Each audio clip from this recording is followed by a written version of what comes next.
Good morning or good afternoon, everyone. My name is Amelia Shaw, and I'm the Executive Manager for IAP2 Canada and IAP2 USA. And today I will be your moderator for the Learning Webinar. It's with extreme pleasure that we welcome Miranda Eng to our Learning Webinar this morning. She's going to be speaking about Not Just Dragons, a model for engagement with communities of color. So we're excited to hear from Miranda. I know it resonates with many of our participants on the call today. But before we get going, I'd like to let you know that we are coming to you from East Souk, British Columbia, and we acknowledge with respect that it is on the ancestral land of the Lekwungen-speaking peoples on southern Vancouver Island, signatories to the Douglas Treaties of 1850. Their traditional connection with the land continues to this day. So I want to thank you for that, and I really want to thank you for joining us on behalf of IAP2 Canada, IAP2 USA, and IAP2 Australasia. So without further ado, because I know that Miranda has lots to share, and we're really actually hoping that all of you also participate. So we're going to get going, but just before we do that, Drew, any housekeeping items? Got a few of them here. As Amelia said, we look forward to you taking part as well. So we've got a number of ways you can take part in this. One of them is through the polls, and Miranda's got a few poll questions for you. We've also got our question box. You can type your questions in there, and Amelia will break in at any particular time when it seems appropriate and ask the question for you. Or if you'd like to ask it verbally, there is that little hand icon. You click on that and we'll see that your hand is up, and we'll unmute your microphone and you can ask your question. About your microphones, please leave them all unmuted. We'll mute them on this end, and as I say, if you've got something you want to say, let us know. We'll open up the microphone at that stage. So we'll take care of the muting and unmuting here. This is being recorded, and so you'll be able to go back and refer to it at later dates to check out something. You might want to hear something again. There's a lot going to be packed into this, so you might not catch it all in the first go.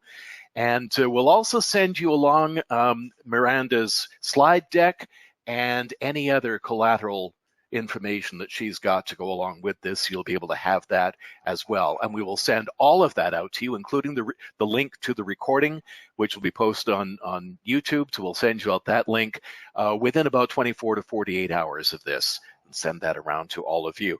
So with that, I think that's about all that I need to take care of. So Amelia, I will toss it back to you.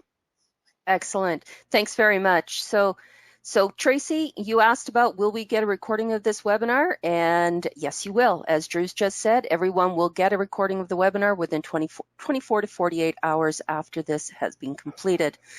So thank you for your question, Tracy. And now it's with my pleasure that I get to introduce Miranda Eng. Miranda is a senior consultant at Context and Argyle Company, excuse me, the largest independent engagement firm in Canada. She has worked on high-profile engagement programs in public policy and infrastructure, including mobility pricing in Metro Vancouver and Calgary's potential bid for the 2026 Winter Games.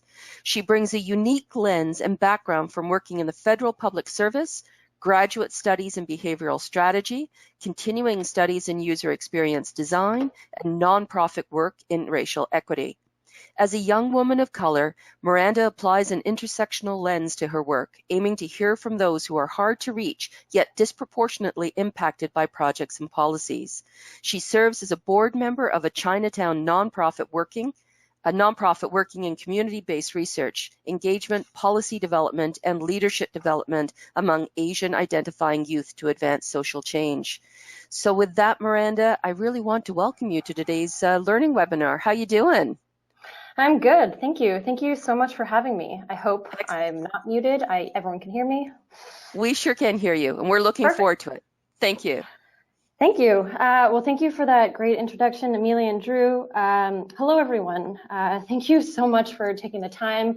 I hear there are folks who are tuning in from Australasia at a very absurd time in the morning, so I really want to thank all of you for taking some time out of your busy days to tune into this conversation in this webinar today. I am personally really humbled that we can have this time and space to be able to talk about a topic like this. And I'm really grateful to IAP2 Canada for inviting me back to deliver this presentation after delivering it in Victoria last year. I think it speaks a lot to the humility and the interest in talking about race equity and race issues. So I'm really appreciative of that. So my name is Miranda Eng. I'm a senior consultant at Context, part of the Argyle Group. And I'm here today to share my experiences and my learnings from a pro bono project that I led about 2 years ago on inclusive engagement. And I am presenting to you from Vancouver, Canada. And it was where the study was conducted as well. And I just want to acknowledge that the presentation today is coming to you from the unceded and traditional territories of the Coast Salish people, including the Musqueam, Tsleil-Waututh, and Squamish First Nations. And this study was really meant to forward our role and our work as engagement professionals and working towards reconciliation and really working towards decolonizing our engagement practices. So as both Drew and Amelia said, we have a lot to get through today. I wanted to really pack it in. So a little bit of an overview of what we'll be talking about, a little bit about who Context is, who I am, and I'll talk about what we did, what we heard, and also importantly, what we can do as engagement professionals, and then give some time at the end about hopefully aiming for 15 minutes to go through some questions and have some points of discussion. As Drew said, the presentation will be circulated afterwards, so if I end up speaking really quickly and excitedly and nervously, know that the presentation will be available to you, and as well as some other materials. Also, just a heads up that some of the terms today may be new or unfamiliar or may be a bit vulnerability inducing. I just want to make sure that this is a safe space for us all to learn together. And so know that if you're familiar with a term, write it down, look it up afterwards, and know that there are a wealth of resources that you can refer to help you along that journey. So as I mentioned, my name is Miranda, and I really want to, webinars are a bit hard to get to know each other. So I want to take a little bit of time for us to do that, to get to know each other. And I also want to preface that what we'll be talking about today is really based on my experiences and my lens as a woman of color in a project that was set in Vancouver's Chinatown. And this is based on who I am, what I do, and my lived experiences. So based on the introduction, as you heard, you know that I wear 2 hats. So I'm an engagement professional, but I'm also a board member of a nonprofit in Chinatown and also the co-chair. So what we do is really in the race equity world. So we are looking for more representation among people in power and decision makers. And so we do that through research-based engagement and policy advocacy, and also through youth leadership development. And Context, who I work for, we're part of the broader Argyle Company. So we are a national team with local knowledge and presence in cities across Canada. And we're known for our innovative engagement community and communication programs for projects that build healthy and sustainable communities. And we work primarily, our bread and butter is really on stuff that's a bit more technical in nature. So transportation, infrastructure planning, policy and program development.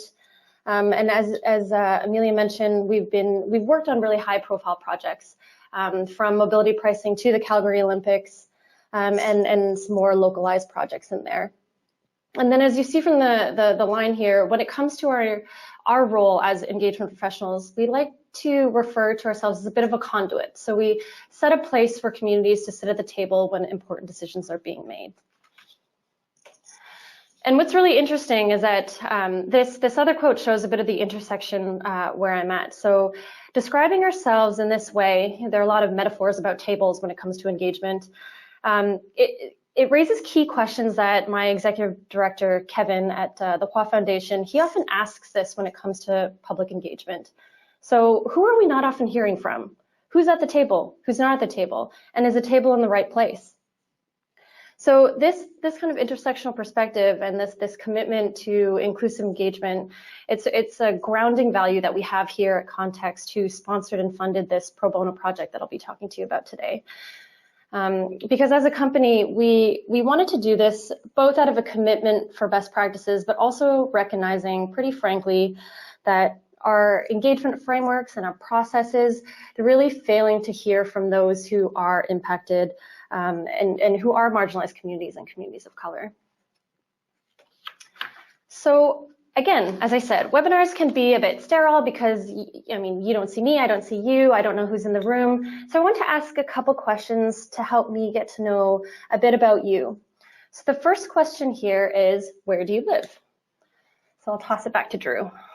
Thanks so much, Miranda. So just quickly, if you could just let us know where you live.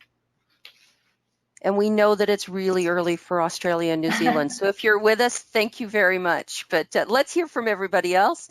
Okay, Drew, I think everyone should have had a chance to respond. Let's see where we're at.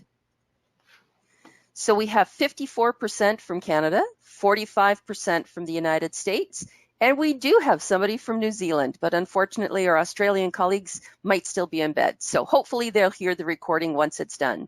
All right, Miranda, back to you. Thank you so much for joining, and big shout out to the person who joined us from New Zealand. Thank you. I love your country so much. Thanks for joining. And to our American neighbors, thank you so much for joining as well. So the second question that I have here is, do you identify as a person of color? And frankly, I know this is a tough question to ask, but I really want to go for it because I think it's important for those of you who are racialized with lived experiences for me to understand that you are in the room. And I just want to flag that some of the content that I will be talking about, it may be a bit triggering. So I just wanted to put that flag out there. Thanks, Miranda. So hopefully everyone's had an opportunity to respond, and let's see the results. So 22% are yes, 78% are no. Okay, great. Thank you for your honesty and your openness with me. I really appreciate it. It's, again, really hard in a webinar environment, so thank you for sharing that with me. The third question we have here is to make sure that we use our time wisely. So what do you want out of this presentation? So is it to A, understand the experiences that cultural communities face? Do you want to be more culturally competent? Do you want to learn some practical tactics? Or for those of you who did respond yes, do you want to feel seen and supported? Or maybe other, just let us know. Excellent, Miranda. So the questions are up there. And as it says, please select all that apply, and I'll be watching the question box to see if there's any other. So please don't hesitate to pop it in the question box if you've got any other reasons for attending. All right, Drew, hopefully everyone has had an opportunity to respond. Let's see the results. So 48% to understand the experiences cultural communities face, 53% to be more culturally competent, 93% to learn practical tactics to apply for inclusive engagement, 8% to feel seen and supported, and we have a couple of others. Oh, A, B, and C, so a combination of all of them. So thank you very much for your responses. So hopefully that gives you a little bit of a snapshot of who's in the room. And you have just over 100 people on the call with you today, Miranda. So a great wealth of experience. And I must admit, I hope that as today's webinar continues, people will jot down questions and thoughts that they might have so that we can have a really robust conversation as you bring this to a close. So back to you. Thank you, Amelia. 100 people. I feel very honored. So thanks again for being here. And I'm glad that I asked that question 3. And throughout the presentation, hopefully some of you will better understand why I asked this and why the importance of A, better understanding some of the experiences cultural communities face, how that's so important to points B and C, how understanding these experiences is a crucial factor to becoming more culturally competent and learning practical tactics. Okay, so I also want to again preface that this presentation is based on my lens and my experiences and my learnings set in Vancouver, particularly with the Vancouver Chinatown Chinese Canadian community. And I say that because the Chinatown Chinese community, and some of you may have Chinatowns where you are, and some of you may be very familiar with the history. But I want to give a brief overview about Chinatowns. They were created as ethnic enclaves to segregate the first wave of Chinese immigrants to the US and Canada, and this dated back to the late 1800s. And this was a combination of anti-Chinese and anti-immigrant sentiment, and really racist policies that prevented their assimilation and prevented them from job opportunities. And so these Chinatowns really provided a safe space for social and economic opportunities, and also kept them safe from anti-Chinese riots and violence. So the important part is distinguishing that this project is about a community. It's not just about a community who speaks a different language. So it's centered around a community that has a traumatic history. They've been around for a while. They're not newcomers. They have and they continue to be marginalized. And so understanding a bit of these characteristics about the community can help you see some similarities as they may relate to the communities that you engage. So fast forward many years, it was 2014, a couple years ago, where there was a lot of rapid development and gentrification in Vancouver's Chinatown. And 105 Kiefer popped up. So a developer applied to build a building in an empty parking lot, and they applied for this rezoning application to build a building that exceeded the height requirements of Chinatown. And so this parking lot was really in a culturally significant part of Chinatown, as it was located right next to the Chinese War Memorial and the Dr. Sun Yat-sen Gardens. And this brought really intense community opposition, and there were many revisions to the proposal, and eventually City Council and the city's Permit Development Board rejected the proposal. And what's really interesting is that this issue drew the highest participation at public hearings in Vancouver.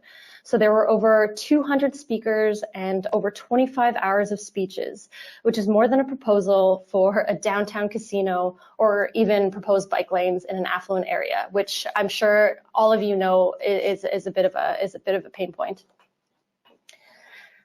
And there were 4 years of consultation. There were so many community open houses, I think there were about 5. There were so many meetings with advisory and stakeholder groups. There were 4 separate public hearings that went into the wee hours of the night. And so what was interesting was you had the developer and the city's perspective where it seemed like there was adequate consultation. But to the community, there was significant media coverage and so many op-eds that were talking about the lack of meaningful public engagement.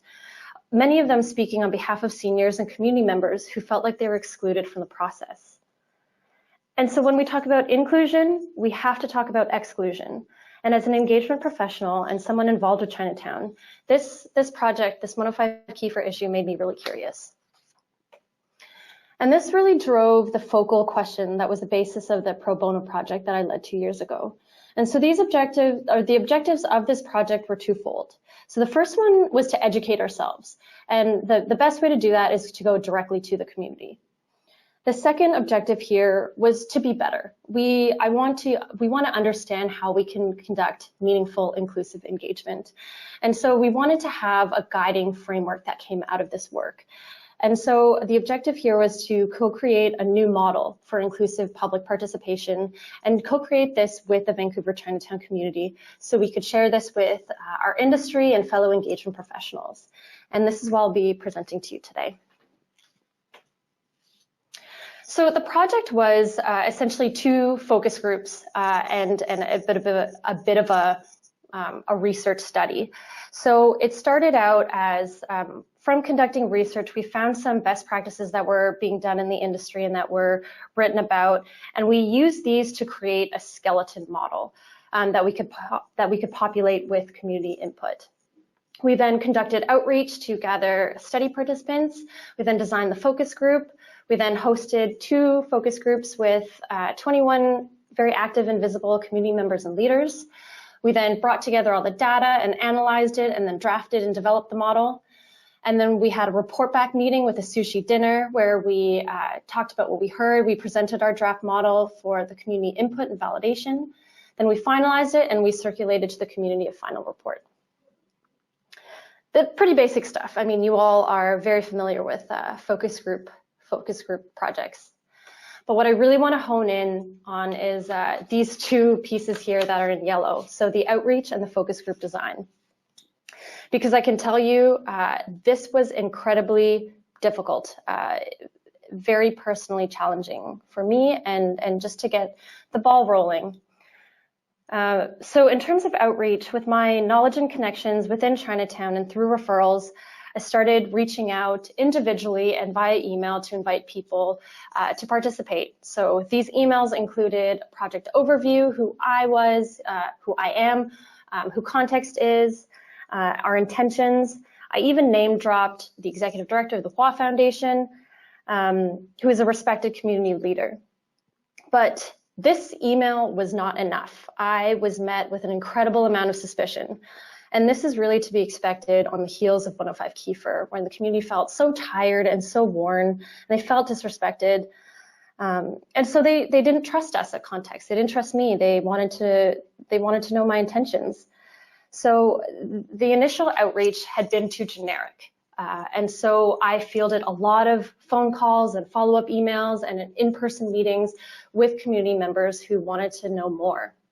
So what I did was summarize the questions and the answers that I provide to everyone and sent it out, just very humbly saying, you know, I mismarked my first email, and this is really what the project is about and what we're trying to achieve. Sent it out to everyone, and again, kept on meeting with individuals. And over time, we hit a tipping point where we did get, 21 individuals who were interested, which was great. And this made the focus group design very difficult. I'm sure you can imagine, you want to respect everybody's time. And so what we did was we built quite an ambitious agenda. And over time, with our challenges with the outreach, we realized that we really needed to redo the design. We needed to make more time and give the community more space to feel heard. And so designing this was tricky. You wanted to balance building trust and earning trust with me and with Context. Secondly, you wanted to make space for the community to be heard and to feel heard. And you also wanted to stay focused on gathering the input into a productive model rather than ensuring that it was avoiding event fest about 105 Kiefer. And so we adjusted the agenda many, many times. And so I wanted to share a little bit about what it ended up looking like. So the first part was an introduction, and this was really to get to know one another. So really frank conversations where we had a very open and honest Q&A where we answered frankly, and there were very frank questions.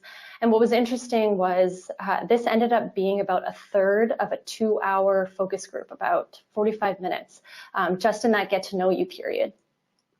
The second part was a plenary discussion where we wanted to understand how the community defined inclusive. So understanding what makes them feel included and excluded. And then the third part of the focus group was a breakout session where we had facilitated discussions looking at industry practices based on our initial research and gap analysis, and really wanted to understand what's working and what's not working and what's missing and how could this be executed. Okay, so I've gone through that pretty quickly. Again, some more details are in the report that we have on Context website. So what I'll do now is just dive into the model. So the model that we co-created is built on a foundational layer of grounding principles and a set of limitations. And there are also 5 pillars, each with guiding strategies. And so what was interesting in that plenary session when we talked about and we defined what inclusion looks like, there were a number of recurring and really strong themes that the community members really wanted to drive home. And so what we did was we wanted to put a spotlight on these themes because they really represent a paradigm shift in how we approach our work and principles that really should be explored and understood before we even engage with the community. And the first one is power. So the notion of power is that our experience and background gives us a certain worldview where it's hard to fully appreciate and understand what it's like for the communities we engage and we want to hear from, and what their barriers are and what their lived experiences are. The second principle here is cultural safety, and this actually was coined from New Zealand in Indigenous health. And so cultural safety is acknowledging that a community's worldview may be different from yours, and it's taking the time to learn and appreciate their lens and seeing it as equal to yours. And it helps you really ground that understanding and based on understanding and grasping the history. The third principle here is investment. So it's really moving away from a one and done approach and moving towards a principle and approach that really takes the time to earn community trust and build understanding of the project among the community. And I'm sure for those of you who work a lot in Indigenous engagement, a lot of these principles will really resonate with you and the work that you do. It was also really important to be really transparent about what the model is and what it isn't. So our model has a number of, it's a work in progress. It was only with 21 individuals. They are active and visible. However, the focus group is only conducted in English. So it definitely is not the most representative. It was restricted in language. As I mentioned, it is a work in progress, and it's not prioritized by any means and should not be used as a cookie cutter approach across all communities. So we just wanted to make sure that while we do share it, that everyone is aware about that it's not the be all and end all, but it really is a starting point. So the model, as I mentioned before, has 5 pillars, and each pillar is structured with a goal. So what are we, as the engagement team, what are we trying to achieve when we're engaging the community? And the outcome, how would this look and feel for community members? And then the important part, so the practical tactics, how do we get there? So under the guiding strategies, we have a number of tactics. And these are posed as guiding questions because we really wanted to make sure that this didn't become a checklist, that you do this and this and this, tick, tick, tick, and then you have now achieved cultural respect. No, that's not what we were aiming for. So we wanted to make sure that this was a guide, but definitely not a checklist. Okay, so moving to the first pillar, equity. It was interesting because throughout the focus group process, equity was not one of the proposed pillars that we had in our skeleton model. And this really came out from the community that this should be its own pillar. And people felt particularly that they had no power and that they had no say about what happens in their community, especially for those who have more to lose, such as lower income seniors who can't speak English, who aren't involved or who aren't heard in processes. So our goal here is to design an engagement process that reaches and amplifies marginalized voices so that community members feel like they're being heard and treated fairly. And so what can we do here? Design a process to balance power dynamics. So much like the experience we had in designing the focus group, it's designing workshops and events where you listen more and you talk less, so giving more space to community members. It's also like this quote on the right talks about, think about designing tactics where you let community members do their own note-taking, as you can often lose the nuance or the meaning when we record it from our own lens. And potentially that could include including quotes in your reports, which is a really good tactic. Second point here is ensuring that you're hearing from those who aren't often heard. So what's interesting is there's not just a power dynamic between engagement professionals and the community, but also within the community. So in Chinatown, participants talked about creating dedicated spaces to hear, particularly from women and youth, as men can be often dominant voices in shared spaces. And the third point here is considering to give greater weight to input from those who are more marginalized.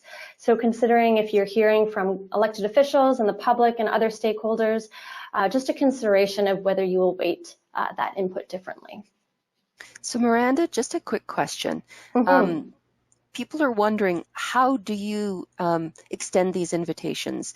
First of all, how do you find the people that you should be reaching out to? And then how would you extend these invitations to really support the pillar of equity?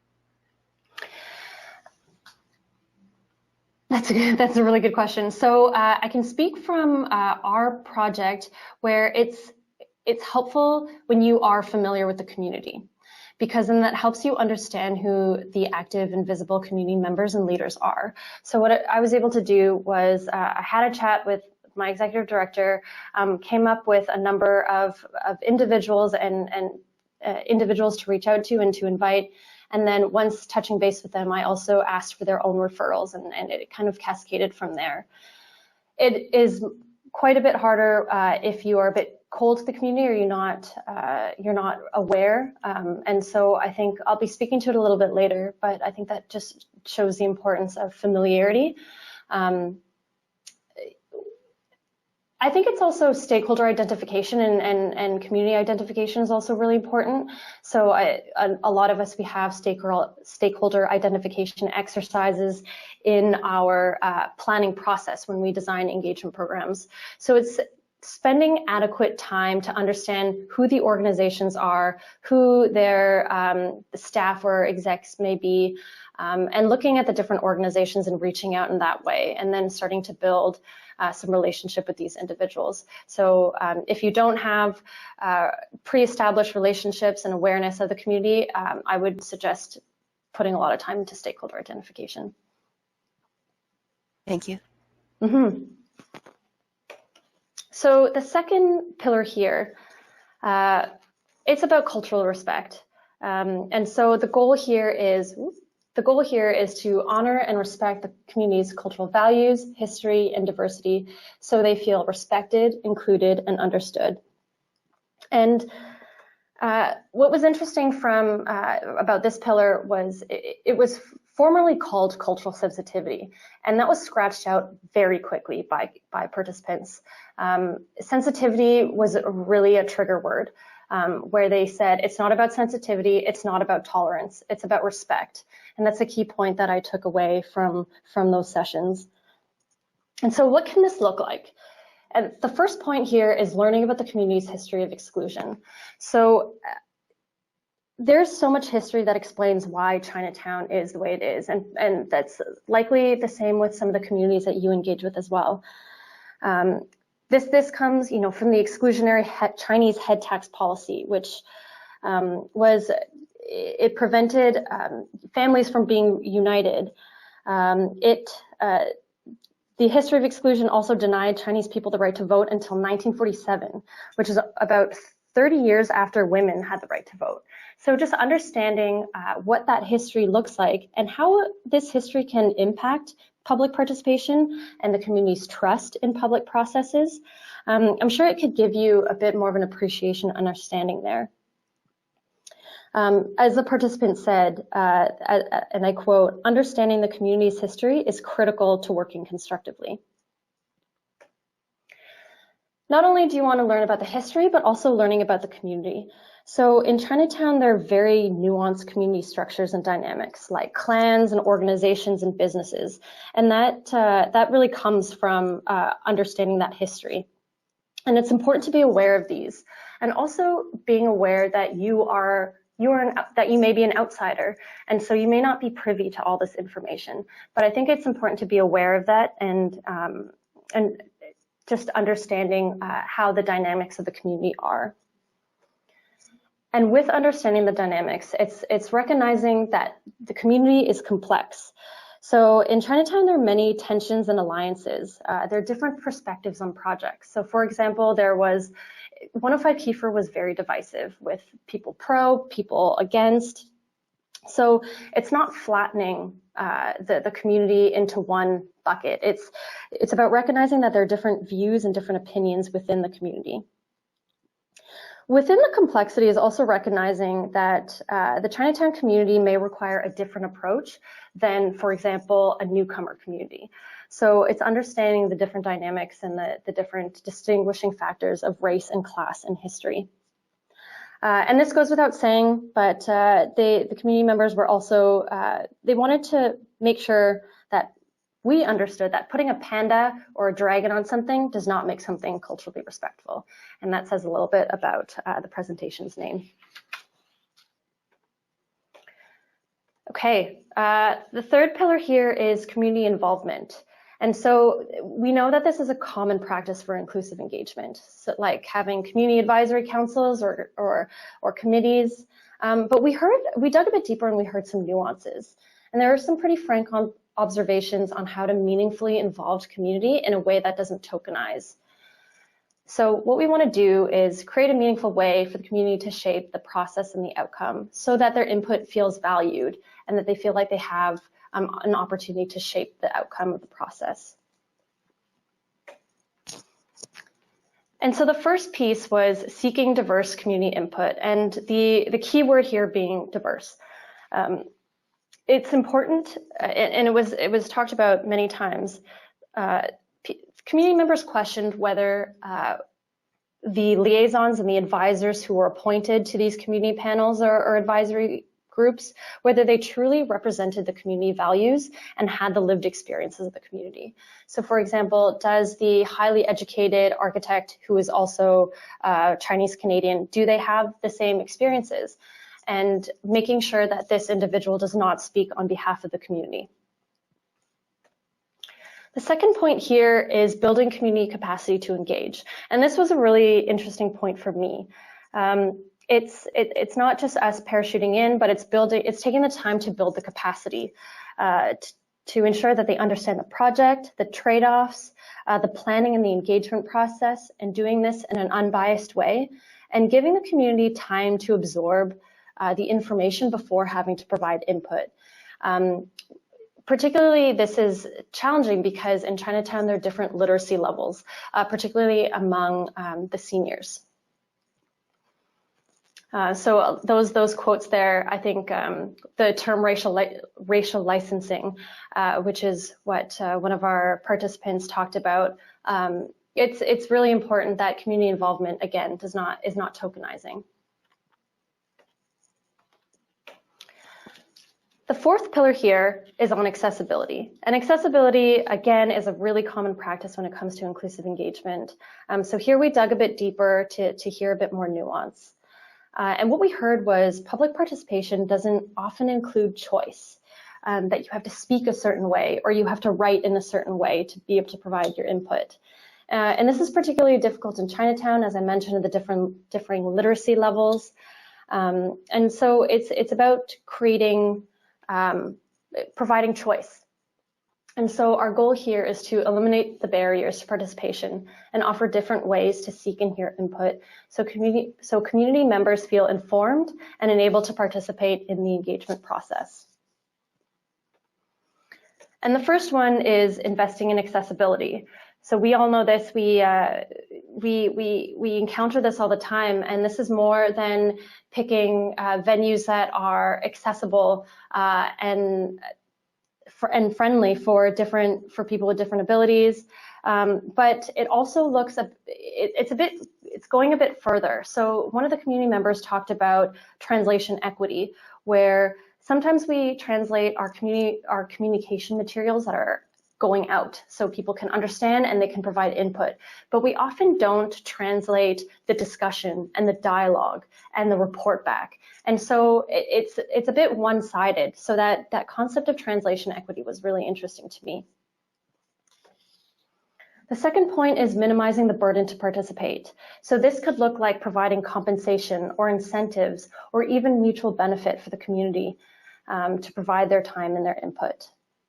There was also the suggestion about learning about existing processes or projects that are being led internally within the community and seeing how you can join their meetings or their events and making sure that you're not creating a parallel process. The third point here is using simple and appropriate ways to gather input. So what was interesting was at the feedback session, people actually gave us feedback that the way we were gathering input was a bit convoluted. And I really appreciated that. We were using stickers, there were different colors. Sometimes people shared that it could have been more simplified. And so some of the feedback that we got from the focus group was that appreciating that dim sum, small groups, and afternoon community sessions may be more accessible and safer than public open houses. So we use the words simple and appropriate here just to talk about the mechanisms in which you're gathering input and also the format and the venue. The fifth pillar here is trust and accountability. And again, for those of you who are in Indigenous engagement, again, this is a crucial tenet here. And we know trust is important. We know that, especially in an era where trust is degrading at a very rapid pace. So we want to dig in a bit deeper and understand a little bit of the nuance. So the community, what our goal is to demonstrate transparency, legitimacy, and credibility, so that community members feel that the engagement team is authentic and that the process is accountable. And this is a really interesting role that we play here in wanting to build and earn that trust.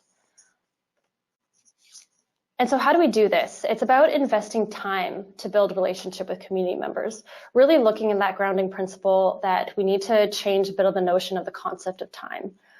And part of building the relationship, what can this look like? Well, it's being aware that your tone, your approach, and your dress the messages that are coming out, it signals you as an outsider. One of the participants talked about, you don't show up in suits at a community meeting, standing with your arms crossed at the back of the room. It's just, this is what you do to build respect, is that you don't set yourself apart like that, and especially in such a visible way in power dynamic.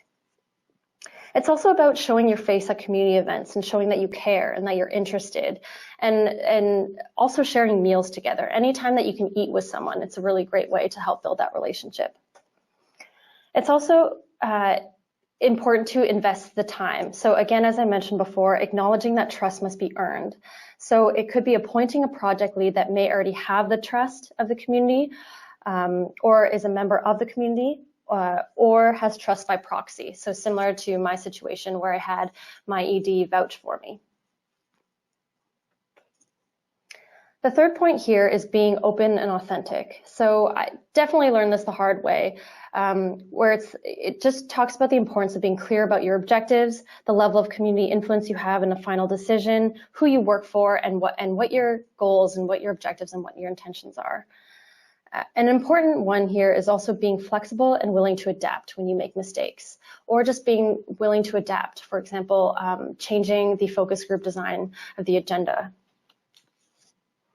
So I blitzed through that very quickly. Again, this is going to be sent to you afterwards, and we have the full model that's available on our website, so you can refer to it.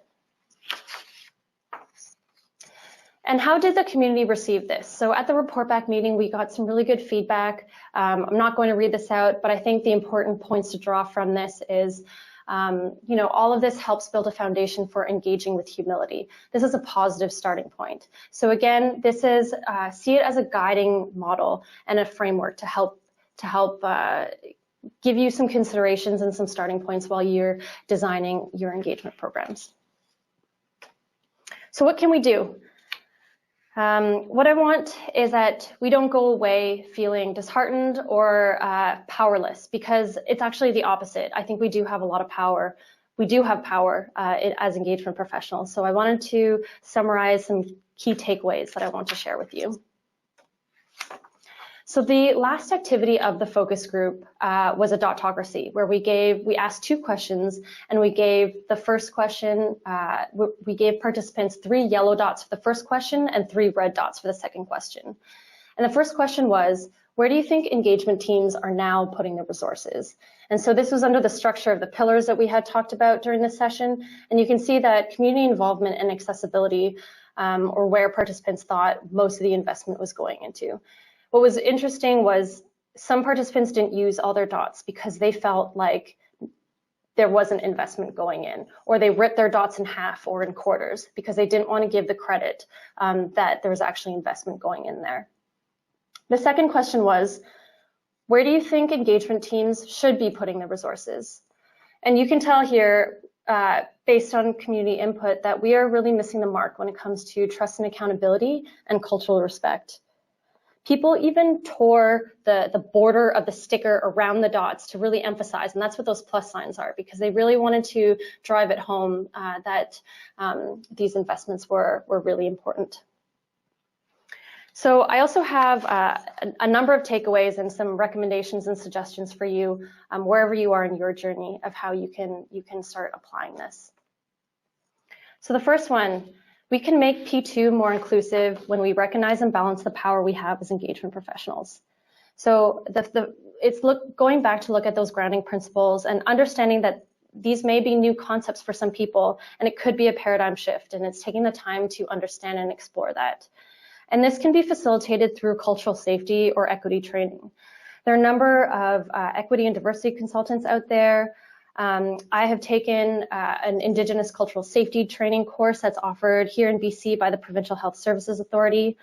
But please be careful about who you bring on and be critical about what their background and their approach is.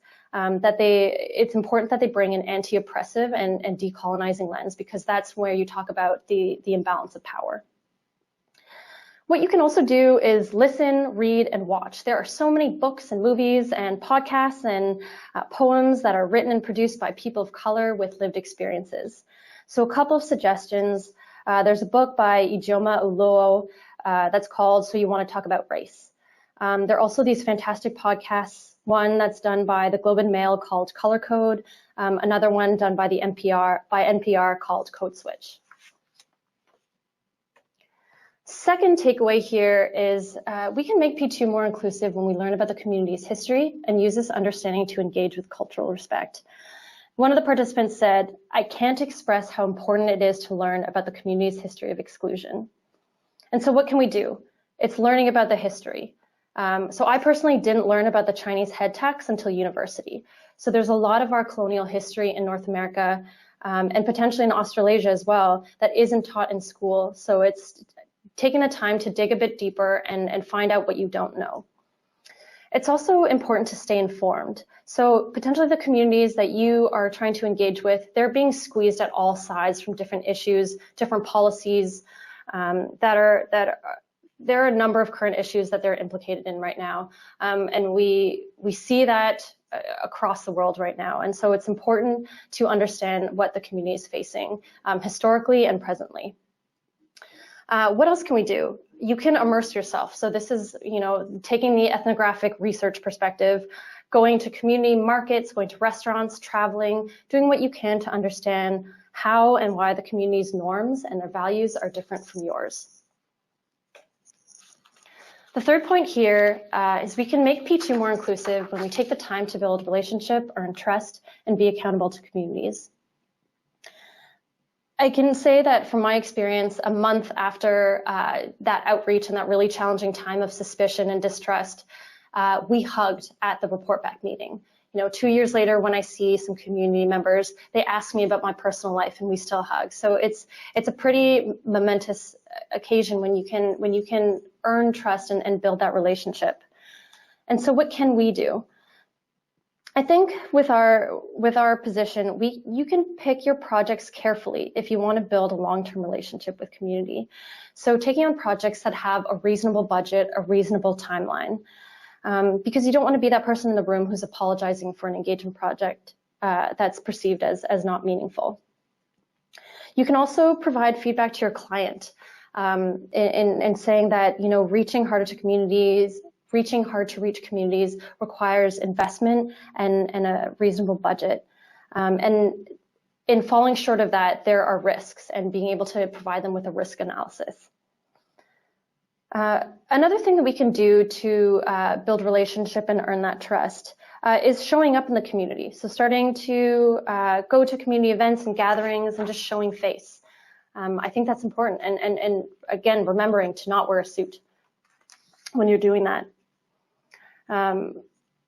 And as I mentioned before, the importance of stakeholder identification and outreach.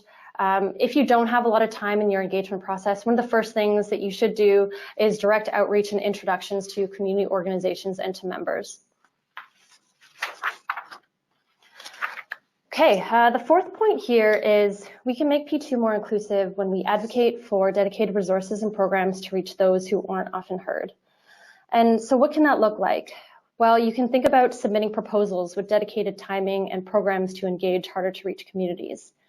You can also play an advocacy role playing a bit by the books. So, for example, it's researching the demographics to help sway your client. So, for example, in Metro Vancouver, it doesn't make sense to offer everything in English because our population, it wouldn't be representative of our population. It's also important to note that the model, the tactics and the guiding strategies in there, they don't all have a cost.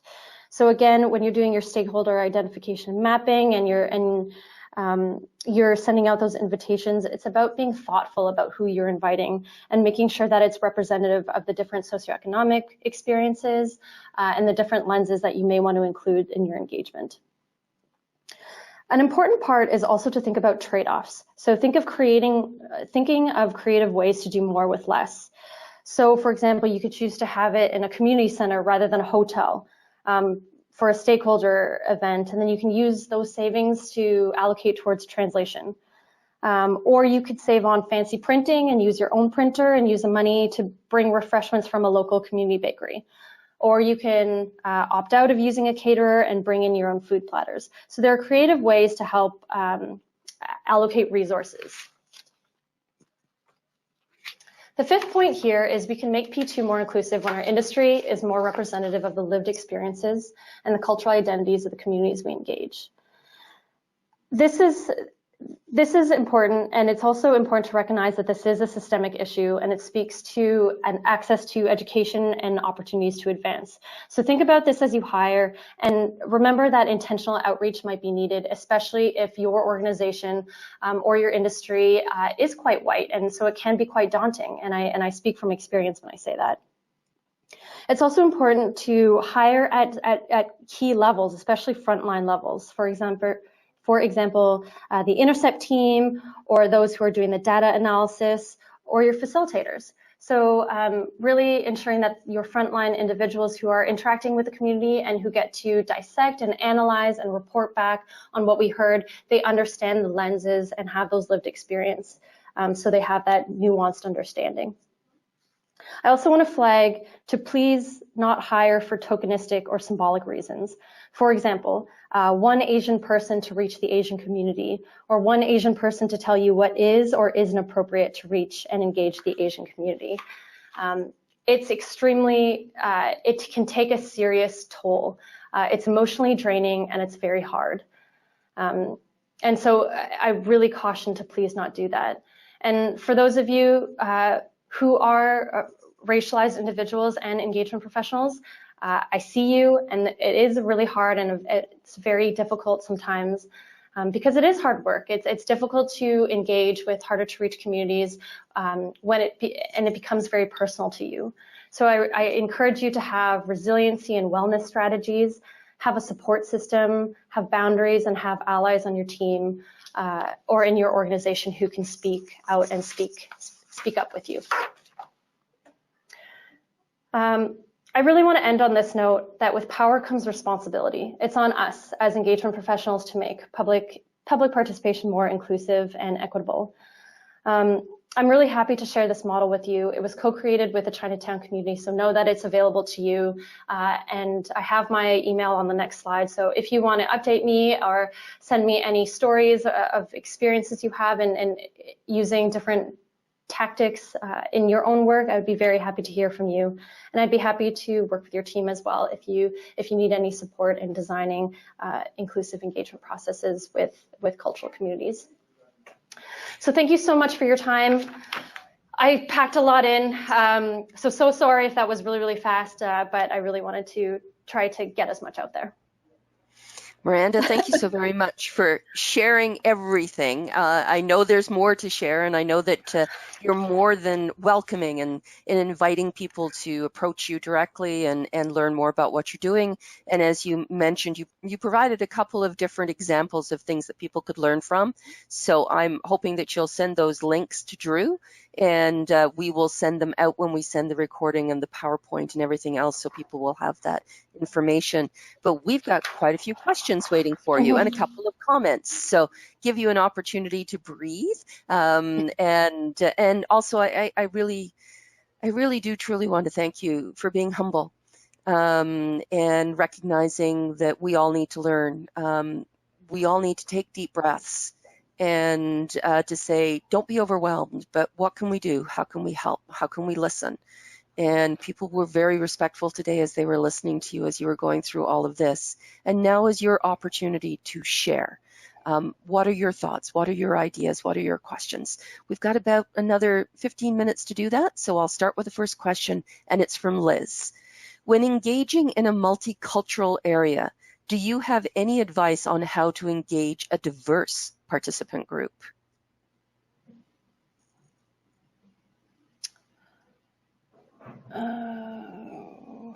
How to... As in, so I understand the question as there may be people from different backgrounds in the same room. I think it's important to, this is a tough question.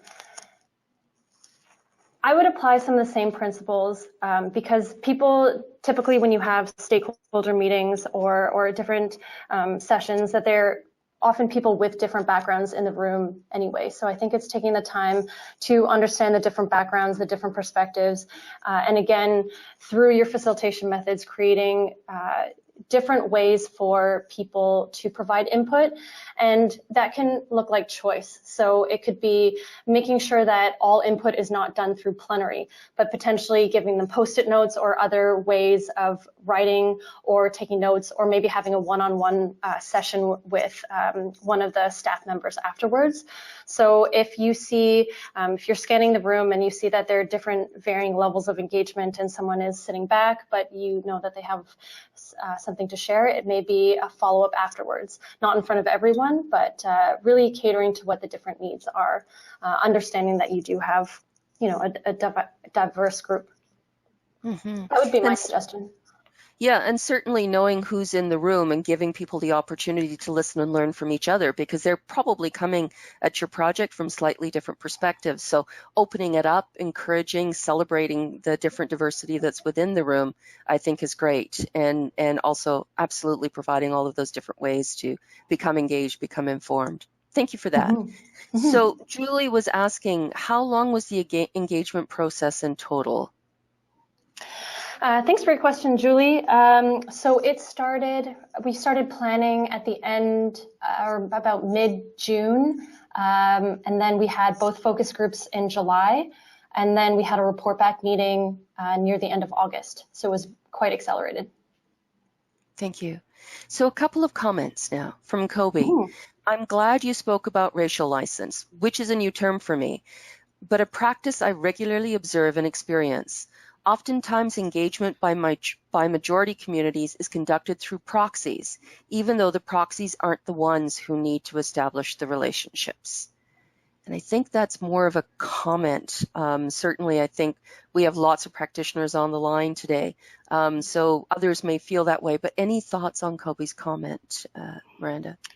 I found the concept of racial licensing really interesting, and that came from actually experiences and observations of watching only certain individuals representing and speaking on behalf of the community during the 105 Kiefer process. So I think that was quite a topical conversation. And I think if the individual or the representative does have the community trust and does share the values and can speak on behalf of the community from an informed and trusted place, I think that's positive, and that's a bit of a different situation than what these individuals were or what these participants were talking about, where it was a bit of, I don't understand why this person who doesn't quite live in Vancouver, who doesn't quite set foot in Vancouver's Chinatown that often, why they may be speaking on behalf of the community. Only Thanks. Because they're Chinese. Thank you for that. Mm-hmm. So this is a long one from Kyle. Trust and accountability is important and is often directly linked to the process of decision-making, which engagement contributes to. Are there aspects of this framework that you find particularly valuable in reflecting back to your clients? For example, we can make many changes and improvements to our engagement process for inclusivity, but what is your advice on how we can support our decision-maker clients to incorporate their ideas into how they make decisions. So interesting. So we work very hard with the process with our participants, but how do we work with our decision makers to really reflect what we're hearing and the decisions that are coming forward from our participants? That's a great question, Kyle. Thank you for that. What we like to do is almost play by the rules and work within the system. So that looks like, we would conduct the demographic research to understand that the communities that you're seeking the input from to influence the decision, that it looks quite varied. And then we also know, based on our engagement expertise, that it requires specialized tactics and allocated budget and time in order to reach them in a meaningful way and to gather their input.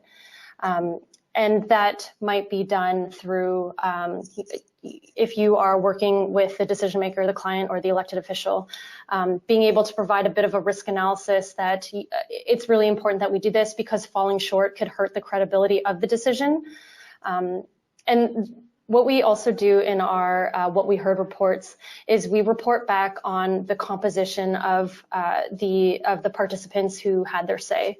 So we include demographic questions on the different factors that are important to the process. So it could be user background, or cultural background, or age, or where you live, different kinds of demographic factors, and reporting back on the representativeness of the input that influences a decision. I think we tell our client that we report back on it because more representation helps to strengthen the decision-making process. And so that's what we do. That's a bit of not the game we play, but that's the system we work with in order to help decision makers allocate more money and understand the importance of representative input. Does that answer the question? Well, I'll wait for Kyle to respond, but I have to say that you've got about 6 or 7 more questions, so I'm going to keep going, and if Kyle wants to respond, he's more than welcome. So from Kim, which tools did you use to evaluate the success of the engagement? That's a great question, Kim. So evaluate the success of the engagement, particularly with this Chinatown study. We didn't have any formal performance metrics.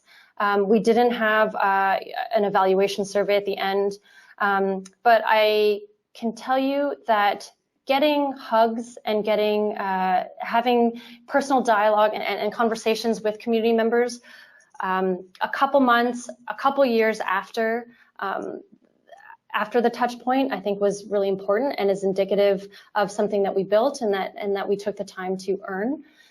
So while there was nothing formal, I think that was pretty indicative. We also had a number of comments regarding feedback. One of the slides talked about that, and we did hear that this model is positive. It captured what I shared. It's really hard to put into words everything that we talked about, but this model captures a lot of it. So we did hear some positive feedback in that regard. Thanks very much. And so, to be honest, I would encourage anyone, if you take any of the information that Miranda has provided to you today and you actually try out the model, please share that with Miranda, because I'm sure you'd love to hear how well it works with other communities and other places and other cities. It's a very sound model, and it would be nice to see how it can be used in different communities. So I hope that's okay that I put out that request, Miranda, but I'm sure you'd like to hear how it works elsewhere. Absolutely. Thank you. So from Debbie, you talked about defining inclusivity. What are some tactics you use to help bring those answers forward? Can you repeat that question again? Absolutely. You talked about defining inclusivity. What are some tactics you use to help bring those answers forward? In terms of facilitation tactics, I think the greatest tactic was taking the time at the beginning to learn more about each other and clearing the air and really putting everything on the table. So it was that 45 minutes of introductions and having a frank Q&A that really set us up to have a conversation about defining inclusivity. And it really was a plenary discussion. So it wasn't highly facilitated. It was, I put the question up on the slide and we just had a conversation. Community members built on each other's answers and I just scribbled furiously. So there really wasn't any fancy techniques there, but it really could not have happened without giving that space at the front. Thanks, Miranda. So from Robert, public participation often becomes a process of engage everyone all the time on everything, and then we can totally ignore their input. This can burn the community out. How to know what are the appropriate issues to engage the community on the relevant issues? So it's probably for all of us to think about, because I think we all face that, like, how many times are we out in the community? How many, because public participation has become a little bit of a buzzword. We need to be out there. We need to be doing this. Are we engaging people? Are we doing all of that? And Robert's right.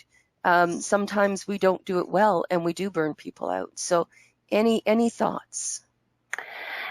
I think engagement fatigue is real, and I think you're totally right. I think it's offering the opportunity to be involved. I think even though people are burnt out, what I heard from participants was everyone was quite burnt out. They were very worn, but they said they need to keep on taking the opportunity. They need to keep on going to the public hearings and having their say, because who else will to save their community and to preserve their community? So I think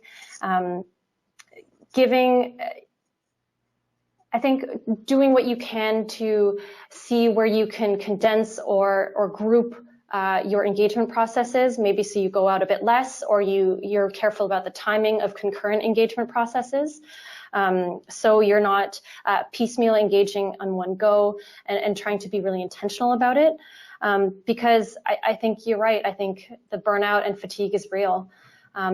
Something else that we heard, again, was talking about that reducing and eliminating some of the barriers to participate. So that could look like compensation. That could look like having a meal at your community advisory panel meeting. A bit softening the amount of effort it takes for community members to have their say each time. So those are a couple ideas there. Thank you. So from Bajinka, in a culturally diverse community meeting with different cultural groups, would you suggest breaking into groups for small discussions, not by where people are sitting or letting people self-select they would like to join? That's a really interesting question, Bajinka. Thank you for that. I do not think...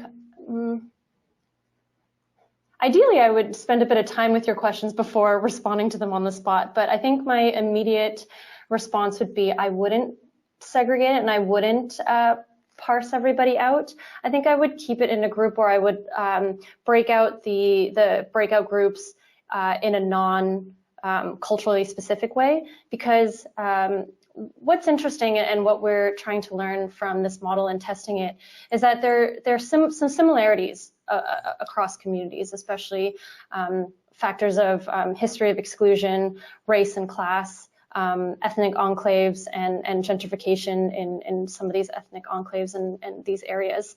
So I think the beauty of having these community sessions where everybody's together with different perspectives is that there's some commonalities, and then you're helping to build some of those community relationships within. So I personally wouldn't, but I'm sure other people may have experiences with that and they can share theirs. Thanks, Miranda. So Kyle just wanted to let you know he's good. So he did get back to us. So you're golden on that one.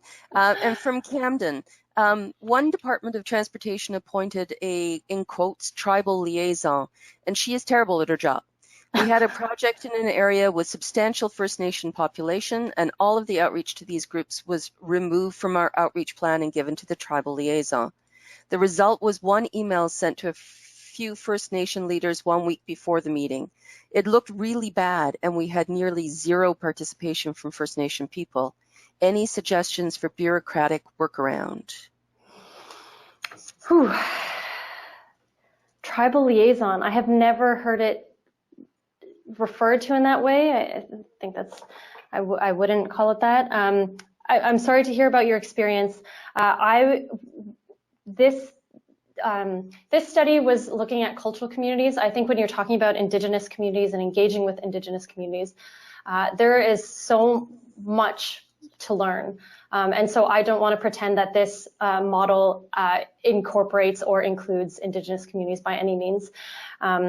I think one email as an invitation is absolutely a shortcoming. And so I would really emphasize the grounding principles as well as that trust and accountability part of the model.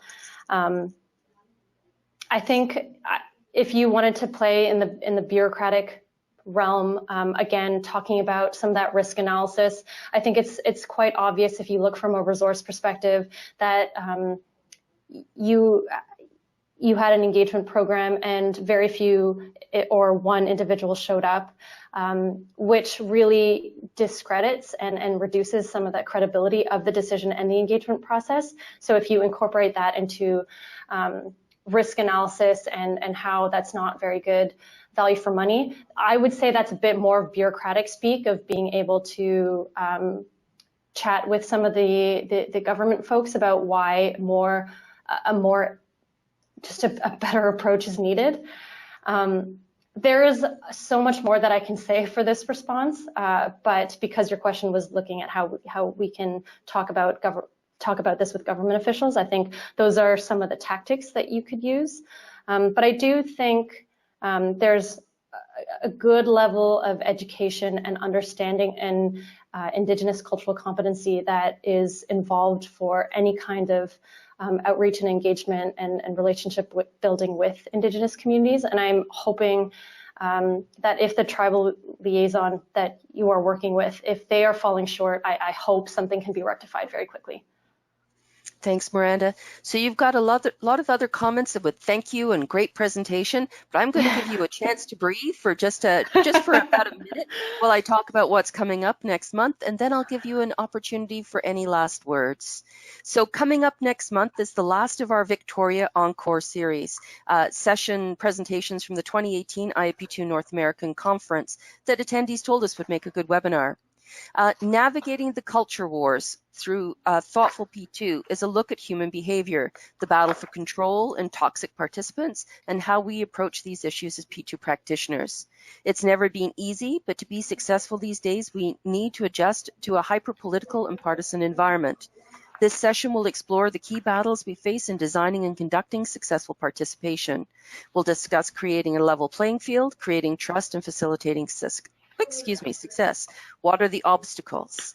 That's coming up Tuesday, August 13th at 11 a.m. Pacific Time, 2 Eastern, and anyone can register with their IAP2 affiliate. So we encourage you to do that. And we also want to sincerely thank Miranda for joining us today. And of course, we want to remind you to come to the IAP2 North American Conference in Charlotte, North Carolina.